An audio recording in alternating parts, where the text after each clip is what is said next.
Ciao ragazze e ragazzi, parliamo ancora di C'è posta per te.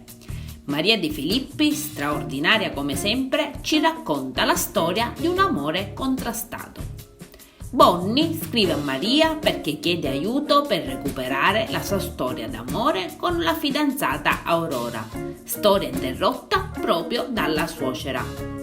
Bonnie ha 20 anni più della fidanzata e racconta che Aurora lo ha lasciato dopo 4 anni per non contraddire proprio la sua mamma. Si sono lasciati da circa un mese perché la suocera scopre che Bonnie è padre di 2 figli, invece lei sapeva che aveva una sola figlia. Lui ha mentito perché è stata proprio la figlia Aurora a volerlo nascondere alla madre perché non ha mai trovato il coraggio di dirglielo. Aurora in un primo momento nega tutto e dice di averlo lasciato perché è possessivo e geloso. Ma mai contraddire Maria De Filippi. Maria perde quasi la pazienza e dice ad Aurora che lei ha le prove in quanto ha letto i messaggi che lei ha mandato all'ex fidanzato, quindi a mentire è proprio lei.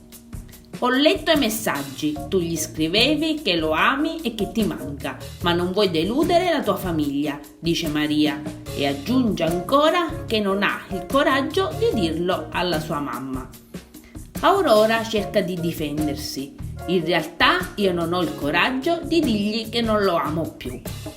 Ma colpo di scena, Bonnie porta in studio un'amica che ha organizzato di recente un incontro segreto tra Bonnie e Aurora e lascia anche intendere che tra loro ci sia stato anche un rapporto intimo.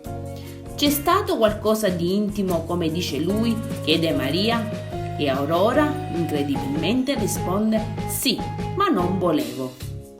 Qui interviene anche la madre. Ma chi sei? L'ho detto a mia figlia di non fidarsi di persone nuove, replica. E ovviamente le 2 donne non aprono la busta. Mi chiedo, si può essere così terrorizzate dalla madre?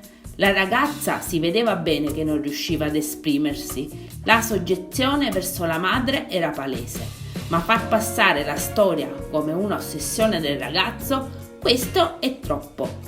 Meno male che c'è Maria che in pochissimi minuti ha raddrizzato tutta la storia. E voi cosa ne pensate? Esprimete pure il vostro pensiero. Io adesso vi saluto e vi aspetto al prossimo video. Bye bye!